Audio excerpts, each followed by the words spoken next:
السلام عليكم ورحمة الله وبركاته.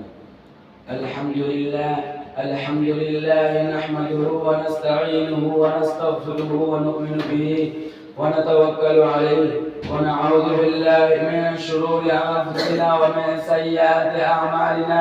من يهده الله فلا مضل له ومن يضلله فلا هادي له.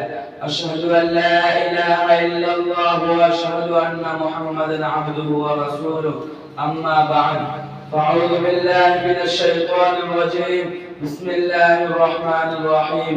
قال الله عز وجل في كتابه المبين: وقضى ربك ألا تعبدوا إلا إياه وبالوالدين إحسانا إما يبلغن عندك الكبر أحدهما أو كلاهما فلا تقل لهما أف ولا تنهرهما وقل لهما قولا كريما واخفض لهما جناح الذل من الرحمة وقل رب ارحمهما كما ربياني صغيرا. صدق الله العظيم.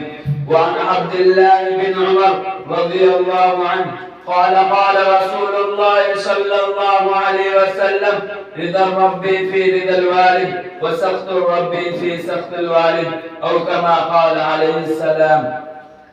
سبھی کچھ ہو رہا ہے اس ترقی کے زمانے میں، مگر کیا غضب ہے آدمی انسان نہیں ہوتا. یاد رکھے کہ نصیحت ہے، فرض ماں باپ کی اطاعت ہے. نہ کرو ان کو تم کبھی ناخوش، ان کے قدموں کے نیچے جنت ہے. برادران اسلام اور واجب التقریب، رب کائنات کا عظیم احسان و کرم ہوا کہ مالک دو جہاں نے ہمیں اس پرنور اور بابرکت اجلاس میں بیٹھنے کی توفیق دی. اللہ اس پروگرام کو قبولیت سے نوازے، آمین. اس متبرک محفل میں مجھے حقوق والدین پر خطاب کرنے کا موقع ملا، اس لیے میں چند منٹ اس عنوان پر گفتگو کروں گا. امید ہے کہ سنجیدگی کے ماحول کو برقرار رکھیں گے.